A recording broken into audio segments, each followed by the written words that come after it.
Thanks for tuning in to Jin and Tantra, Spirituality with a Twist. You once again have Daniel piloting the ship. Eric is taking some R&R time, so I hope that he is listening. Eric, can you hear Eric? Eric. No, just kidding. But in my place, we have one friend of the show, Priscilla. She has joined us before, and we are. I say we as if there's more than one person. It's me. I'm glad to glad to have you back on. Say hi for the audio folk Thank who can't you. see you. Hi everyone. Yeah. So it's been a little while. I think last time you were here too, we did like a little, I don't even know what you call it, like a little excerpt from the book The Prophet by Khalil Gibran. And so again, today we have a little excerpt from a book. The book is called The Book of Awakening, and Priscilla brought this to me the other day when we were talking about doing the episode. So it's nice to be introduced to other things, which is one of the lovely parts about podcasting, right? Is that people are going to listen or watch, depending on what medium you're checking us out on. But you get introduced to different topics, different ideas, different books, different things like this, and it influences the way that you might think or might be or whatever the case is. So thanks for coming on and chatting with me today. Yeah, thanks for having me. Of course, you're always welcome. We have some people who've been coming. Now that we've been doing this, we're creeping up on year number 3. Yikes! Yikes. I know time goes by really quickly. But we've had a few people who've been on here a few times now, and so it's nice to be able to have some kind of stable, I don't know, number of people who make it Mhm. on and chat and get to, explore deeper conversations with them. So thanks again for coming on, and thanks again for tuning in wherever you're watching or listening. We do appreciate it. We have a number of our, most of our audience is within the US, but there's about like 25-30% that's international, which is cool that we get to have that kind of connection with people all over the world. So thank you for tuning in and for sharing our work. So anyways, so we'll get started here. This book, or this passage, is from, again, the Book of Awakening. The author is Mark Nepo, Nepo. As always, I'll put the link. I won't put maybe I'll put a link to his book in the description, but I'll Yeah. definitely put his name down and whatever. And I'll also type out the passage so that if you are reading it, you can also kind of see it as we're talking about it. But I'll go ahead and read it now, and then we'll discuss. So it says, the title of this little passage is Sugar in the Tree. As someone sitting beneath a tree can imagine the earth from the above trees, or the earth from above the trees, a heart encumbered by reality can know eternity. As a boy, I spent many hours at sea on a 30-foot ketch my father had built. When the sea would get rough, I'd go below where the noise and motion of the deep would pound the hull, and every toss and lurch would feel sudden and pointed. Finding me there, my father told me how sailors would, when feeling sick, have always made their way on the deck to look at the horizon. While that doesn't prevent the pitch and drop of waves in a storm, it is somehow less upsetting if the larger context is kept in view. I have kept this wisdom close to me when pitched in storm. In truth, whether facing cancer or riding the insecurity of repeated rejection or trying to surmount the most profound moments of loneliness, my greatest pains and fears have been lessened when I've managed to keep the largest sense of life before me like a horizon. This is a difference between despair and faith, between the narrow point of doubt and the view long enough to sustain all life-giving possibility. It seems we suffer more when huddled below, and through the eternal perspective, the horizon of all time and all life doesn't remove us from our storms. It does make things more bearable. During the hardest times, keeping my eyes on the horizon has helped me to endure such things as loss of a rib, loss of a marriage, and a job I loved. For staying where we can keep God in view allows the ups and downs to be somewhat predictable. It even shows that suffering has its rhythm. Keeping the larger view can be the difference between thinking life is cruel and knowing that experience is a powerful ocean. In ways that truly matter, God is always in the horizon, and faith is making our way on deck despite our pain.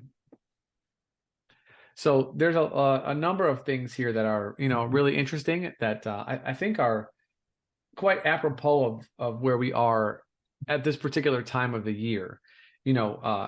Priscilla and I are both acupuncturists, studiers, and dare I say, enthusiasts of Chinese medicine and Taoist theory, as she's got the yin and yang picture right behind her, balance of opposites. And it is yin and yang for our, people listening. Anyways, so the previous episode that I had posted was with Mary Kay, and we talked about the season or the Yule celebration, right? And we talked about the importance of the winter solstice and the winter solstice and the Yule celebration going hand in hand, and then in a very condensed, obviously if you want to learn more about it, just check the podcast out because it's like an hour-long discussion versus my 3-second breakdown of it right now. But Yule is like a celebration of the returning of the sun, right? And because of that, it's sort of like an interesting juxtaposition. So in Chinese medicine, this is like the water element time. This is the time of like deep reflection, storage, going inward, like hibernation. Would you agree or say something along those lines? No, I totally agree. I think it's the most like internal part of the year. I think that's why like even the holiday spirit, like I feel like, there's like a warming sensation, just like this wanting to slow down, wanting to like have connections, like I definitely love, just like going over to people's house and having tea or just having like intimate conversations around this time of year. And there's like a generosity in my spirit that like, it's a deep feeling. Like it's different than like whenever I'm just like, it's the summer and it's super hot and we're just like super busy and we're just like outwardly expressing ourselves. There's like a lot of reflection that happened for me personally in this time of year. So, and you see that in nature too with animals hibernating. They're going inward and they're like slowing down and,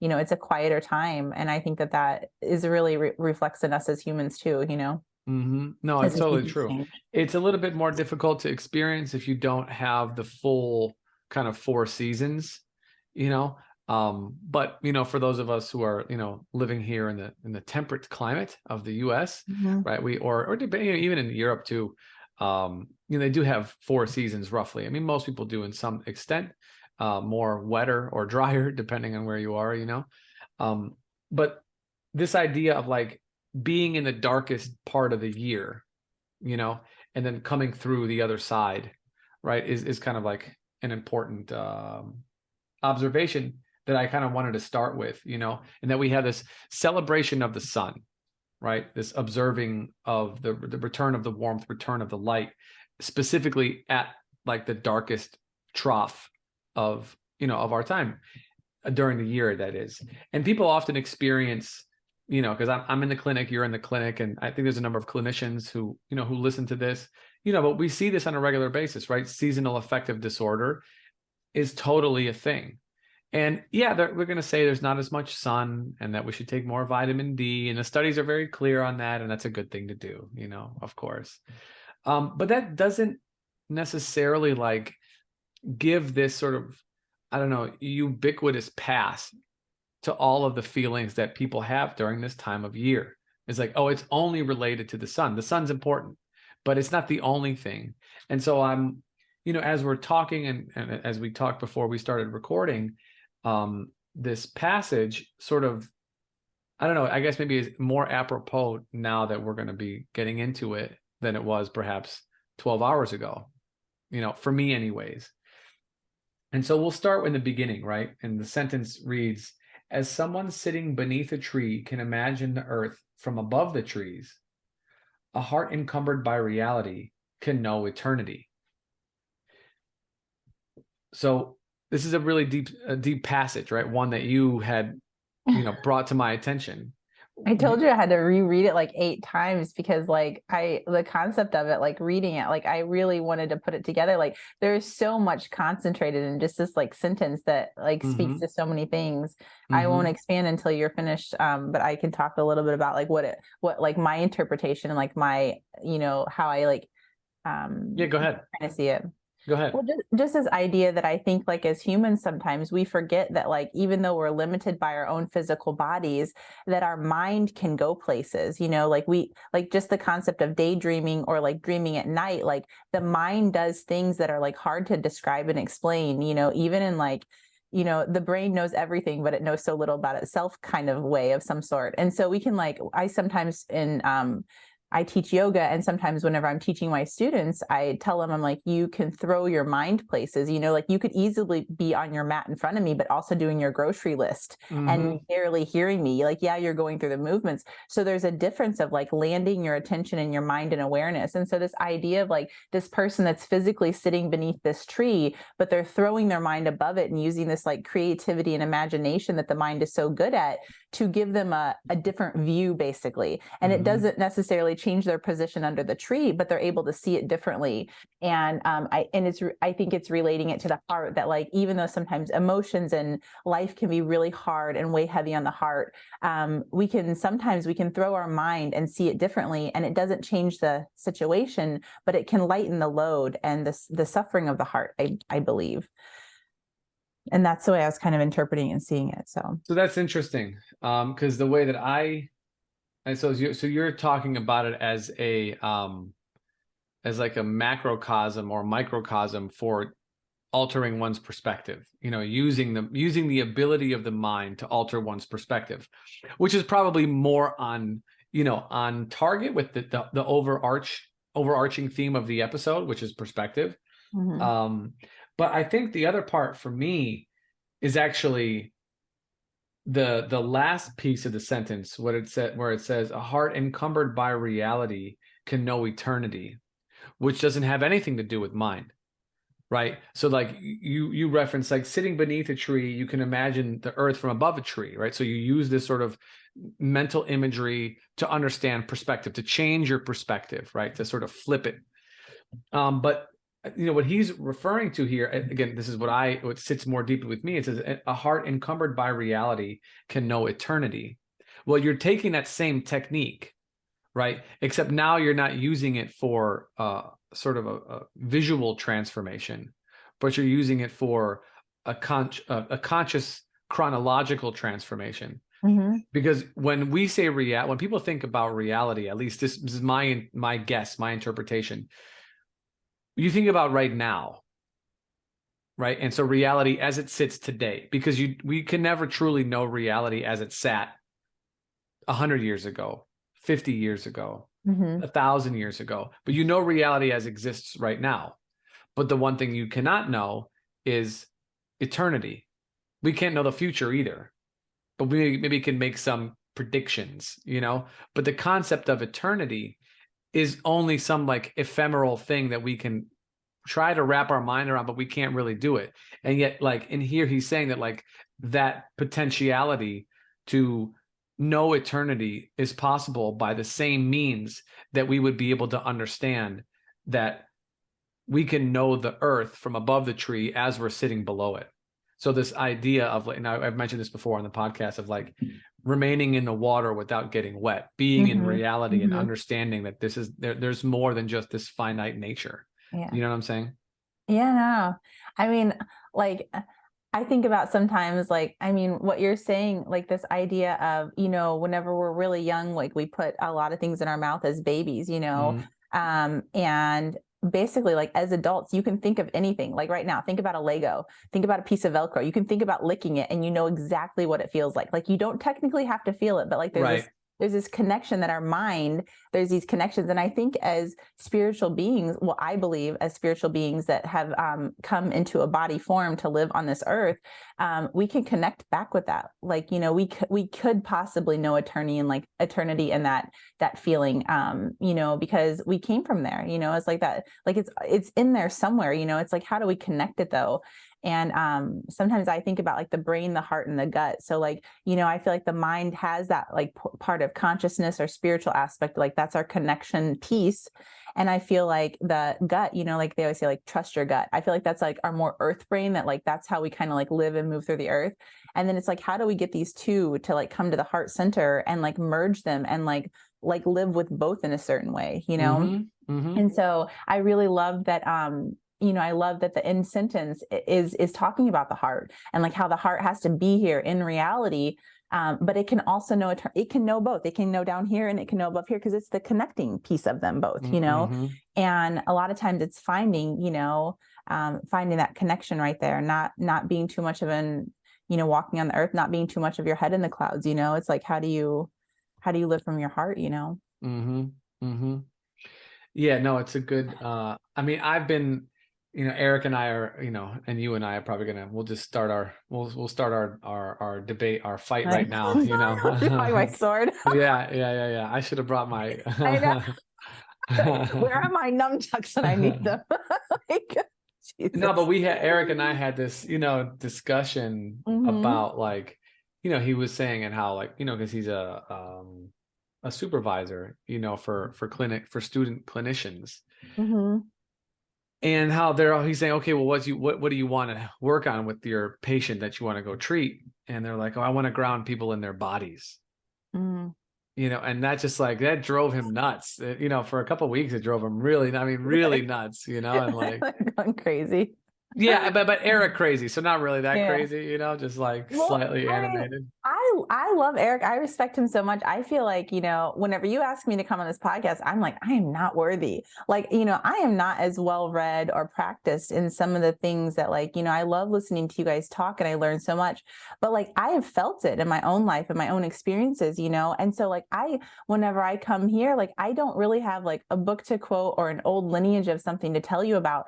I can just tell you from like experiencing it myself and then seeing it in other people. Mm-hmm. And that's all I have, and just like other people validating it a little Is bit, is that all you have? I mean, because you did study a lot. I know I did. Yes. I was a Yes. studious student for sure. No, I Yes. did. But also, yeah, like all of these pieces also just basically help bolster up my own experiences and truths Sure. that living with a vulnerable heart and trying to live from the center is a really rewarding place to live from, Right. Um, and so to Eric's thing about being in the body, it's like, for me, like I know I'm spirit and I'm body, but like there's a large percentage of the population that I would guess that like because they can't see things, they don't believe, it's hard to believe them. Right. And so like I am in a like my body means that I get to be real for somebody. So my example, like I can talk all day or you could read all day about something, but until you can really see it, sometimes it doesn't. That's that bridging piece. So my body gives me the ability to access humans and like lead by experience, like example, basically. Sure. Just trying to tune myself to a higher level so that I can be an example. And hopefully that's a bridging gap for someone that says like, oh, like, I have questions now, or like I want to learn more. Mm. And so that's what my body gives me. And so like knowing my body and being in tune with it, that's what and being grounded in it helps me be relatable, basically, in my Mm-hmm. own idea and opinion. Mm. No, I listen. So Yeah. no, it's I hear you. I understand. I mean, that was much of the argument that I gave him. Yeah. Yeah. Oh, Not much of it. It was some of it was. I'm putting my nunchucks away now.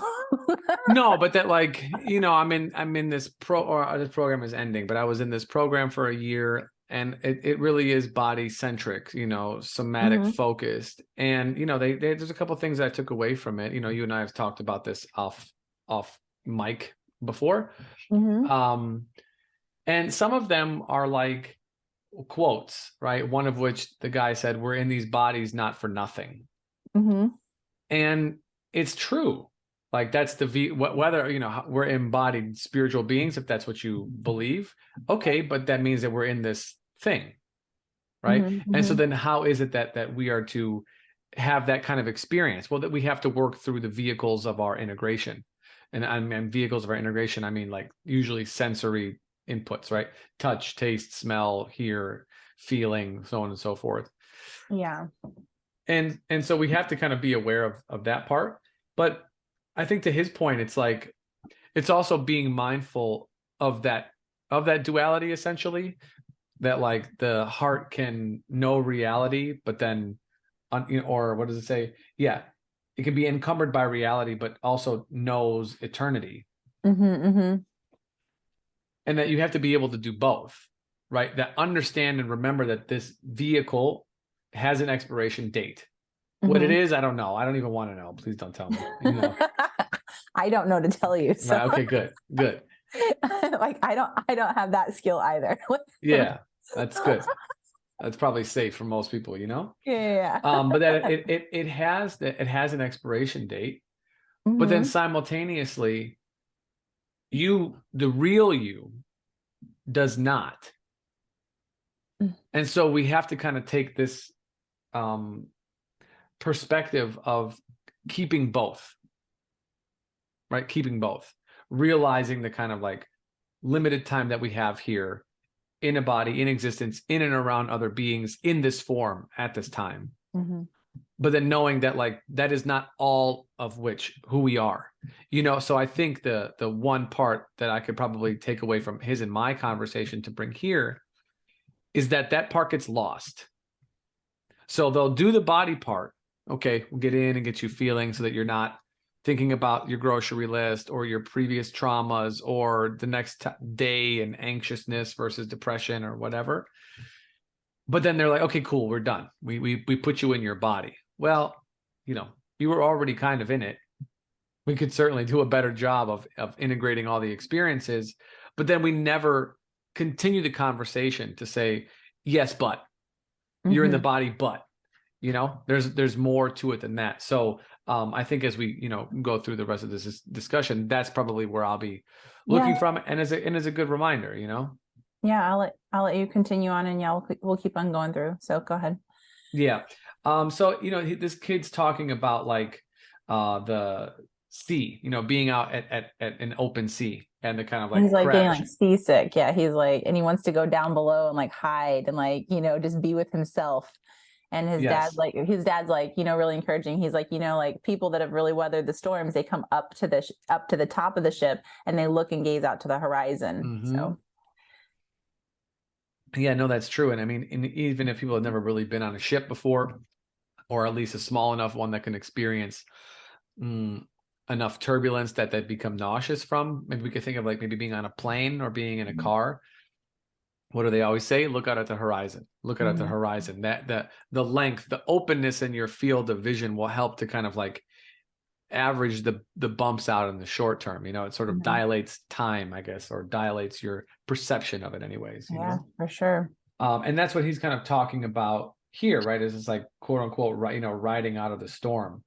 Um, and yeah, go ahead. I I was just gonna say, I think, his point is that like it doesn't necessarily change the circumstance. Like it's not gonna calm the water by any means, but it does alleviate a little bit of the like what you're experiencing. And I think that next sentence that you really like that next sentence it just said, like, it's the difference between despair and faith, between the narrow point of doubt and a view hung through to sustain all life-giving possibilities. Yeah, so Um, I'll read this part so people can have that yeah, as a context. please. Yeah. So he's talking about how people come and look at the horizon to give themselves a different perspective. And the author says, I have kept this wisdom close, meaning viewing the horizon, close to me when pitched in storm. In truth, whether facing cancer or riding the insecurity of repeated rejection or trying to surmount the most profound moments of loneliness, my greatest pains and fears have been lessened when I've managed to keep the largest sense of life before me, like a horizon. This is the difference between despair and faith, between the narrow point of doubt and a view long enough to sustain all life-giving possibility.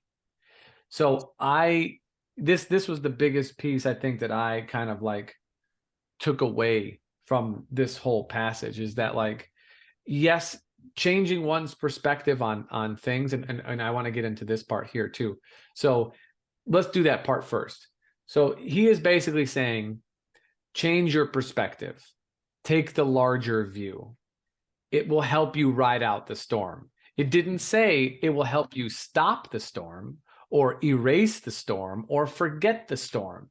It will help you ride out the storm, right? Survive, which in order to be able to look back and process and do whatever, you first have to make it through. You know, and then we could talk about how well you're doing it. But what he's saying is, look at the horizon, right? So there's this short term and medium or long term view of riding out the storm with a larger perspective. Would you agree? I agree, definitely. And how would you, when you try to relate this to some of your people, or for yourself, let's just keep it personal, how would you relate, make it real for you? I mean, I think like life has ebb and flows. Like, like you're going to be on a roll going uphill and you're going to be on a roll going downhill. And if you're really zoomed in, you can spiral into like, really feeling like you're down on luck and really can't pull yourself out. But if you can kind of step back, you can see that life does have a rhythm to it. You can kind of like this idea of faith. Like I think of like faith and hope kind of together, this idea that like you can a little bit have faith and hope and leaning into that, like it's not going to go down forever. Like there's not a permanence of that, like just like the waves come in to shore and then recede back into the ocean, life has a way of doing that too. And so like that impermanence can kind of like give you a little bit of resolve, knowing that like you're not going to be there forever, Right. basically. Right. And it does make it better. It's like how much longer can I go? And I think also that's like the amazing thing about humans is like when you can have it in your mind that you can zoom out and that there's going to be an upswing eventually, like you can then become conscious of like you can become present with like the lows that you're experiencing, and you can come out like it strengthens you as a human being, like making it through some of these things and being aware of them and like having hope to like hang on to. I think sometimes can give you some sort of bolster to know that like we are resilient creatures, Well, and make it real, man. Like, give me something, give me you. We do this thing where we talk large, but then we talk, but then we talk real about you like, want like a personal experience, like, yeah, like, or yeah, from I feel like you. you're fishing from something, and I feel like we chatted a little bit. So are you looking for like an actual story of like for me? Yeah, for you. That's what I'm saying, for you. Because look, I'm aware of like, as we're doing this, people are going to be listening, you know, Mm-hmm. and these philosophical discussions are wonderful, right? Yeah. But they're full of, no offense to you or me, because I'm doing the same thing, Yeah. platitudes and large scale things where there's whatever. But like, I'm a human being, you're a human being, we're having embodied experiences, and that Mm-hmm. you brought this before discussion. And so I Mm-hmm. want to make it real. So when you read this, like, how did you use this in your own experience, or how have you used this type of perspective changing, I guess, mindset in order to help you in a time in which you needed it?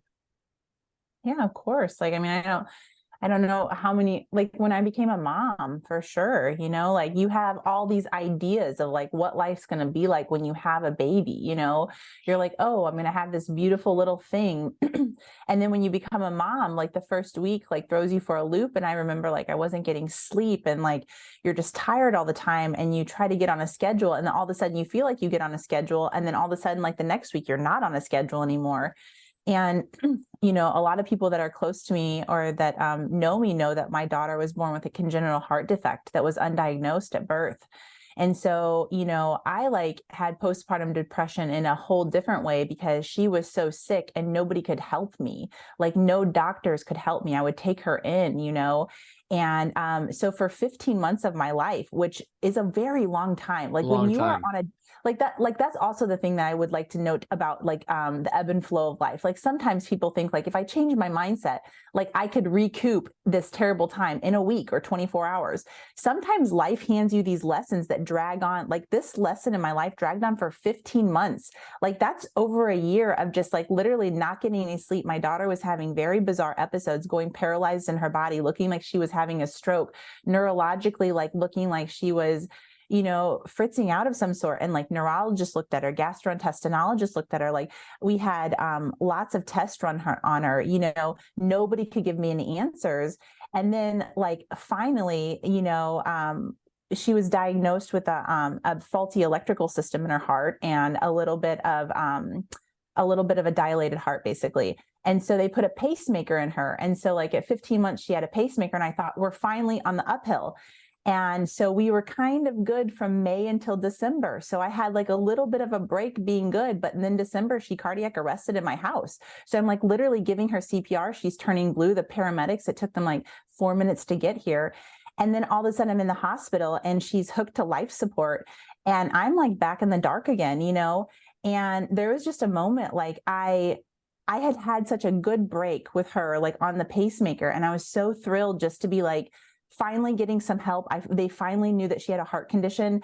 even though it wasn't perfect and she was on medicine every day, and like I knew that the pacemaker might wear out someday, I literally had to see the bigger picture. I literally had to live in the day and be like, she woke up this morning and she's in a happy mood and I'm healthy and I'm enjoying it. And I couldn't just like stay zoned into like, what if her pacemaker fails? What happens? And then one day it did. And I was there giving her CPR and I was like ready to hit the ground running. And when I was in the hospital, I remember wanting to crawl back into that cave, wanting to just like be stuck on the downhill and see such a tiny, like narrow, like despair and loss of hope. But, I rounded the corner and all of these nurses and doctors, they were putting her on life support and they were taking turns giving her CPR, because basically to put on life support, you have to cut a hole in the neck and hook 2 cannulas to the arterial and the venous side to bypass the heart and lungs. Basically, it's this machine that bypasses the lungs and oxygenates the blood for you. And it took a while to do it, because this doctor's working with tiny little tools trying to hook these cannulas into these tiny little vessels in her neck. And I remember, like, it doesn't matter how high the doctor was or how low the nurse was, everybody stepped up. There was like just rotating 30 seconds, giving their best, hardest compressions.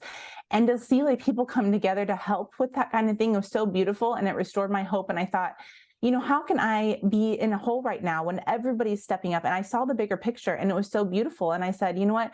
I'm not going to be selfish. If she needs to go, let her go. But if she's meant to stay, let her stay. Mm-hmm. And so like it has followed me for so long, because I know what it's like to be stuck in a position where you think that you just cannot get a good card handed to you, but also like to be able to see the beauty. And other humans gave me so much whenever I was able to look up from my like thing that I wanted to look at. Mm-hmm. When I could look up, there was so much hope that came in, just this outpouring. And so for me personally, yeah, like it sucks to look up sometimes and to come to the top deck, but like, I promise you it's worth it and it helps. And it did, like, yeah, it didn't change the fact that she was hooked to life support, didn't change the fact that she ended up needing a heart transplant, but it did change my experience. I bet you could call any nurse or doctor in that hospital and they will talk about how, I mean, I was pregnant at the time with my son too. So I was like, just like rolling on the floor, but like, I was happy in the hospital. I will talk about it being the best experience of my life. I had all of this help and they are professionals and they knew what they were doing. And I all of a sudden like was able to see the positive. Like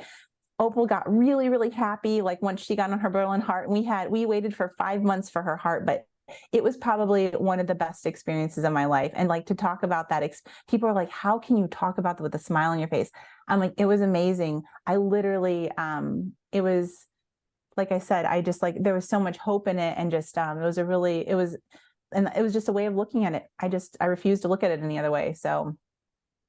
Well, and then finish. So just for our audience who doesn't know you, who doesn't know the story. Finish the little story. Give us up to date, Oh yeah. So she waited for 5 months for a heart. I was super pregnant. And, they came in on a Wednesday and they said, we found, we have a heart for her.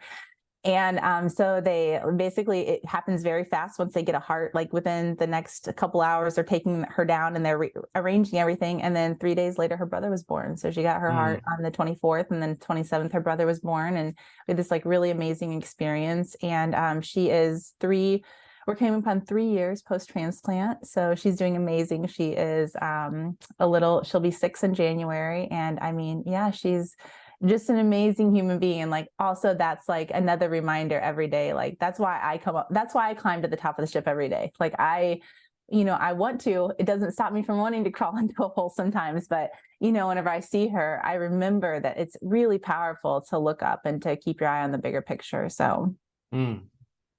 Well, thank you for sharing. Yeah. I've definitely mentioned, you and this story a couple times on the podcast before, but I wanted you to come on and talk about it, but in a way that was natural for you. And so that's exactly what I wanted you to talk about, because so thank you for doing that. I didn't tell you, and but like, this is what because so why it matters for many reasons. One is that like that understanding that like the bottom is only part of the path to me, and then knowing that's faith. Right. The opposite of that is believing that the bottom is the end. Yeah. That's despair. Yeah. No, totally. You Like know what I'm saying? So if we're looking at I, a sine wave, or like a, a sine wave, right? Like a U, yeah. if you know that it's going to come back up, if you believe that it's going to come back up, this is your faith in that it does, that the cycle does do that part, you know? So I had a home birth with Opal, and I transferred from like Western care like a little bit late to finding a midwife. And because I transferred so late, there was no midwives that birthed out of a hospital that would really transfer me to. So I found a lady that was going to birth and like would come to my home basically. And anyway, like there was like this thing of like, for me, I'm always thinking about that. I'm always like, I think we often think about death being the end or whatever, but I'm never thinking about an end like that. I definitely am always thinking of an upswing. So like, if Opal would have left me in the hospital that day, I was already prepared to like learn the lessons and move forward to like a new blooming, like this idea that like death also brings life of something, and it doesn't mean that it would have been easy, Right. but like I definitely, I've had these conversations before that experience in my life happened. I've had this idea because I remember talking to Tyler, who's my husband, and I was like, I just want to let you know, like when we're in a home birth situation, like I want to talk about all of it, like what if, like, if we can't make it to the hospital and we would lose, like, can we go on together as a unit if we lose a child, like with this decision? Can you go on raising a child without me? If I, like these possibilities, like even though there would be like a loss, can you think and visualize something new that would become of it, and would you be okay with that? Because I wanted him to be on the same page with this decision, this idea, because I do think it's a concept that like we don't think about sometimes, and I wanted to make sure that he was like in that kind of like mind thinking that just Mm. because an end is here, there can be a beginning, and can you live with that beginning? Like, are you emotionally prepared to live with that beginning of something? So and so but yeah, I like I think even you and I talked about at the table, like death happens in nature all the time, but there's always a rebirth, like the leaves fall off the tree in the winter, but then they bloom again in the spring. It doesn't always mean that there's a permanent end of something, which I think we think of as humans, because it's like for us, a lot of times we think like once our body's over, if you're not into the practice of believing that there is an eternity or that something goes on and can transfer somewhere, it's kind of it's It's like, the end. And yeah, we've talked about yeah, this in like this, yeah, idea they call this biological materialism, right? yeah, A yeah. materialistic view in that like when it's done, it's done. But like Mhm. actually, not just in Buddhism, but like in the laws of thermodynamics, energy cannot be created nor destroyed. Totally. So something can never come from nothing. It is not it is not possible for that to occur. Something has always come from something. Hmm. So the idea of nothing is still a thing, right? That in itself is still a thing. And people do this. I'm going to find the right um, uh, definition for this thing, but we talk about it a lot on the show, called reification. Um, well, that's ratification. Not exactly what I'm looking for, but that the idea of reification. And reification is kind of like making something. I'll get the right definition here in a second. But reification is making something that is not um, solid, right? So somebody, I don't want to call it idolizing because it's not, but it's like you take this idea of nothing, right? Oh, I'm going to disappear into nothing. Well, what's nothing exactly? Nothing isn't anything, right? You can't make nothing into something unless you do it in your mind. Hmm. And yet, what do we do when we think of nothing? Everyone's going to do something a little bit different because of their understanding and language, and um, but like we're going to make it dark, empty, cold. You know what I'm saying? Something like this. It's nothing, Hmm. but you can't have something that is born. That is something that is born from that. And Yeah. so the sort of like, I guess, faith that there is something larger, right? Yes. That this is a choice that you made to move forth, right? When you talked about it with your husband, and then through that process of going through it with your daughter, it's not the realization, it's the practical implementation of this kind of belief Hmm. through and through, right? And you had a little bit of I don't want to call it a Christian upbringing, but a little bit, right? No, I definitely did. I went to, for sure, I was part of a non-denominational Christian church, and I was very close to my grandparents, and my mom was very adamant about taking us, so we would go 2 times on Sunday and on Wednesdays for, since I was little, multiple times a week. And I mean, I remember like whatever you connect with, whether it's God, whether it's source, whether it's love, whatever your idea of this like higher being that you connect with, for me, I remember sitting in church and feeling something like it was like interesting because it's like I could hear the sermons and I could understand the lessons, but there was like a feeling sensation that I was like curious about that I could like feel, and and so through my own journeys and my own practices and learning, like I have come to understand it differently than my church upbringing or whatever. But it's very much the same. There's a relief in leaning into something bigger, Mm-hmm. and because it can carry heavy things much more efficiently than we can. Mm-hmm. And so like whenever you can put your faith and trust in that, and it's easy to say like put your faith and trust in that, but I remember like literally, I remember my daughter got pulled off of the life support machine because they thought that her heart was strong enough and they wanted to give her a little break from life support because the kidneys really like a pulsing sensation, and the machine she was on is a continual flow, so it just pulls the blood and pushes it back in this continual flow. And so they don't really like to keep kids on it, for anybody on it, for very long. And there's a risk of having a stroke, basically. There's all these clotting factors because the blood's going through all these plastic tubings. So every 30 minutes, there's like multiple nurses in the room and they have a huge flashlight and they're checking these tubes, looking for any kind of like clotting material or fibrous material sticking to them. And it's very intense. And, everyone, if they call it an ECMO machine, when there's an ECMO machine in the room, like everybody's hands on, and so they pulled my daughter off of it, and they thought that she could, rest and maybe get better and her heart would be okay or whatever, so they could figure out the problem. Mm. And I mean, very quickly she started going downhill, basically. And she started going downhill where like she was basically losing heartbeats. So her heartbeat was getting really slow, and they basically had to again come in and start giving her compressions. And I just remember watching, like I ran to the room and there were so many people rushing in that I couldn't get into the room to be with her. And whenever I finally did get next to her, her big toe was as black as my shirt right here. Mm. She was losing oxygen and her fingers and toes were turning gray and black. And I will never forget looking at her toe and just thinking like, this is it, like this is the end or whatever. And like they had to rush it. Like the doctor that put her on ECMO wasn't in the hospital at the time. So basically like not a trainee, but like one of the intern people basically that was like trained to do it, but also like, only in these situations would he do it, like he's rushing in. So we all made room or whatever. And he started the operation while the other doctor was like racing to the hospital to get there.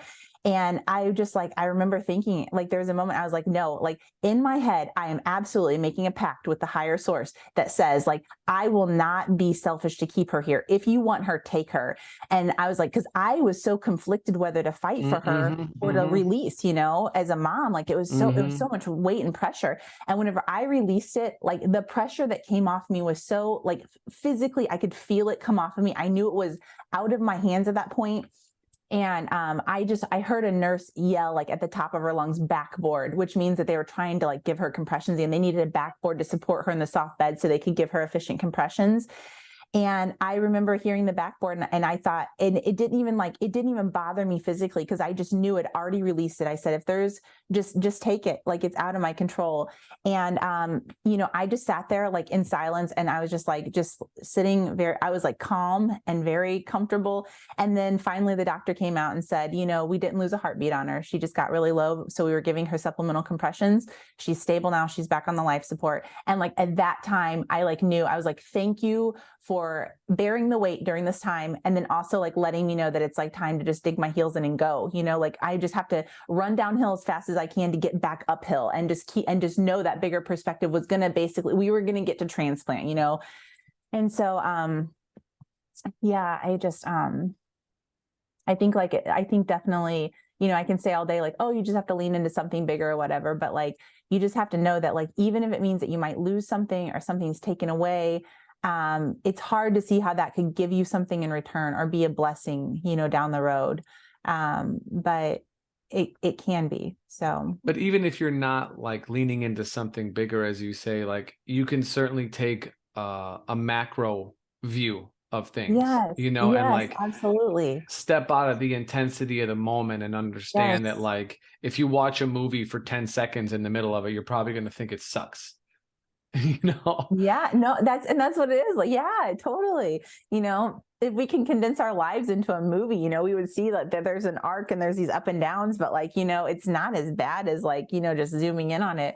And yeah, when I say lean into something bigger, I just mean like bigger as in like bigger as in stepping back and making your Sure. frame bigger. Yeah. It doesn't Yeah. even have to Yeah. be source or whatever. It just, yeah, like making yourself smaller and understanding that like life goes on, life is going to go on without me, And so like I wanted to come from, I wanted you to give your experience because I want to make it very clear that like I'm not minimizing people's experiences Mm-hmm. or their perception of their experiences, whether that Totally. be, all the nasties in the world, the sexual assault victims and all the different Yes. kind of physical assault victims and, poverty, like I'm not, no, we're not ignorant, we're not Mm-hmm. saying that, but you giving your story as we talk about like experience as the teacher, right? So there's various types of teachers that can be in this world. Like we talked earlier about physical beings, being one version of them. We have an episode, I think it's called like, what's your type? The the multiple types of teachers. But the physical being one of them, books and writings and whatnot Yeah. being another one, and experience being another one, you know, that you're coming from a real place and that a very real place of literal life and death, Yeah. of your firstborn, your Mm-hmm. first child, you know what I'm saying? So, and there's nobody arguing with me, in terms of like Yeah. whatever, but I understand like if I was listening to this, I'd be like, yeah, but what about people with real shit? Well, you had real shit. I mean, I've had real shit too. Everybody's had real shit. And so what we're saying is coming from people who had real shit, this helps. Yeah. This is the thing, like we're literally in the middle of the season of darkness in the bottom of the water. And what do? We celebrate the return of the light, right? As yesterday was the winter equinox, and Mm-hmm. so today was the 1 second longer than Yeah. more light than yesterday. But like it's that again, it's that focusing on the remembrance of the full swing of the arc, right? Mm-hmm. And that to me, that's faith, right? That the arc is going to continue regardless of how it's going to look. It Yes. will. So yeah, I mean, I think Yeah, it like everybody, that's the thing, like you never know what someone is like endured or what they're dealing with. Or like right, I said, like that's what I was also trying to say, like, sometimes, we don't know how long that downhill is going to be or how like right, what it's going to cost us, like yep, sometimes I think we can get in our own heads about like, oh, I mean, it was hard for me. I was bitter for a long time because I was like, I practice yoga every single day. I eat healthy. I went to preventative medicine school, for heaven's sakes. Like I spent years of my life learning like about the body and how to keep it at its utmost healthiest. Like of all people, like I don't do drugs. I'm not really a big drinker. I don't smoke. Of all people, like loser. to have a baby, like for a long time I was in the mindset that like my baby should have been healthy, like Sure. and to come out with this undiagnosed heart thing whenever it doesn't run in my family, it's not like there's like a predisposition to like some sort of genetic thing or whatever, or like congenital thing. No. And it's actually, I think it's actually the number one common defect in babies. Congenital heart defects are the number one in babies. But like in just I couldn't wrap my brain about it. I was really bitter about it for a long time, and that was part of like that grueling 15-month, just like mentally disturbing part of my life. And to come to the other side from it. So like I know sometimes, it's not. I know you're not trying to minimize for people, because sometimes it really does feel like life is super unfair, and like why did this person get 2 bad cards? Yeah. And I like literally my entire deck sucks. Like Right. and it can feel like that. It really does. And I think that's like I also like in a weird jacked up way. I really like those times in my life because I'm like, oh, I was like, there's a lesson here, and like they're the most beautiful lessons to me. And you know me, and like my people that are close to me in my tribe know that, like, you know, whenever that gets like really rough and I'm thinking like this is the worst, that's whenever I'm for sure climbing to the top deck and I'm like ready for the lesson, you know, because it's so beautiful. Like some of the most beautiful things I've experienced on the other side, and I carry those lessons with me every day, and I'm like super grateful. And so I think that, yeah, this reading just really resonated with me about this idea of like, you know, sometimes I just want to crawl into a hole and I just want to be like, this sucks Or so a closet. or a closet for sure. This like sucks so bad.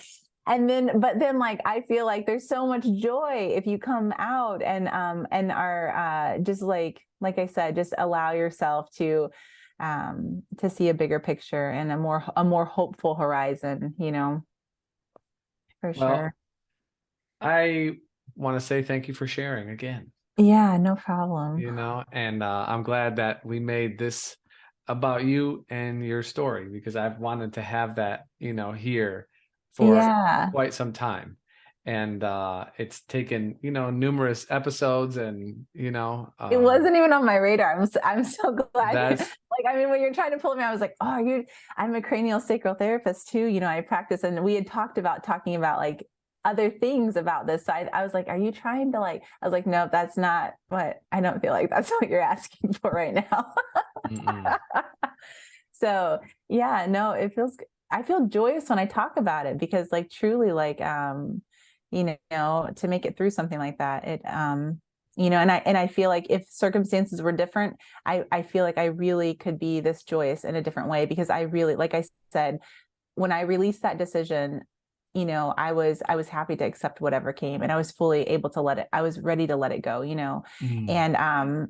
And that kind of detachment has allowed me to like love so much more in my own life. And like whenever I see her like every day, it's really she if you would ever meet, or if people ever meet her, you know, she's very joy. She's like the embodiment of joy and excitement, and it's really cool to see. So But you're still her mom, I'm still her mom. and Yeah. she can still be a pain in the ass, even. Oh my God. Yes. Right. So Yeah, I'm just saying, is, you totally. know, like there's that balance, right? You know, Yeah, she's total yeah, joy, and shut yeah. up, get down from there, you know, like, yeah. Like, yeah. So no, I also, yeah, there's a fine line in being a mom, man, because it's like, you know, I don't think she's perfect by any means in a way of No. like being an angel, like, you know, and she's definitely can manipulate and play. And I tell all of her teachers, and we have a whole team at her school that like really unites to like help care for her and make sure she's safe, basically. And I tell them all the time, I'm like, you know, don't let her get away with anything. Don't take it easy in her. You know, Right. I used to have this thing, and I was like, you know, I would say she's lazy, you know, because I'm like, oh, she just gets so tired and she kind of is lazy. But I wanted to have like more positive wordage on it. So I Mhm. told I was at a meeting the other week, and I was like, you know, I was like, she's not, I was like, I wanted to use the word lazy, but I think that's negative. So I'm going to say she is very efficient. Right. Like very efficient. Highly So if efficient. you give her something to crutch onto or Right. use, she's going to be like, I could conserve my energy here, and I will just lean up against this or not do the work or ask to be carried or wagoned around, you know, like she's funny like that. And so Yeah. anyway, yeah, she's still, I'm But still that's her mom. So there, right. There's the balance, yeah, right? there's a balance. So even though you're staring at the horizon, giving yourself the sense of expansiveness, the ship is still rocking. Yeah, Hmm. I'm still like whenever I want to stay up till 1 in the morning doing a weird hobby like hula hooping or painting something, I'm just like, she's like, I gotta get up. I like it doesn't help me sleep in. Like I'm Right. still sleep deprived sometimes, you know. So Right. yeah, I still have to live in this world. I'm just Yeah. yeah, totally.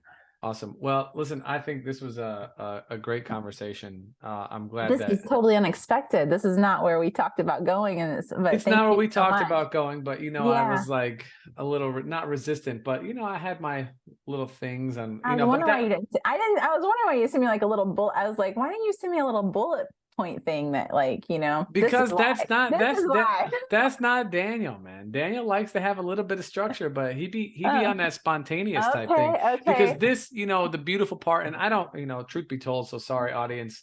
I don't listen to a ton of podcasts. I do mine, and then I listen to some bits and pieces here and there, more audiobook. I like a little bit longer form thoughts, and so I try and merge those two together, because to me, conversation that's lively is entertaining. Conversation that's educational is also entertaining. But then people who speak from their own sense of self with education and experience, that to me, that's the pinnacle. That's like Mhm. that's as high as you can be from my perspective. And once the mic comes on, as Eric talks about this, once the little blue light pops on, you have your notes, you could try and stick to it, but magical things happen. And I feel like there is a power for the narrator and the audience to hear real stories of transcendence. And we've talked about this with a number of our guests before, Joni Osborne and Lady India and Keith Brewer, lots of people, Mary Kay in the first episode, so we can add you to the list of inspirational real life tales for people to draw from. Well, thanks for being so amazing at like directing the flow of conversation and yeah, just leading. Thank you for having me on. So Of course, it is truly an unconscious skill that I cannot take credit for.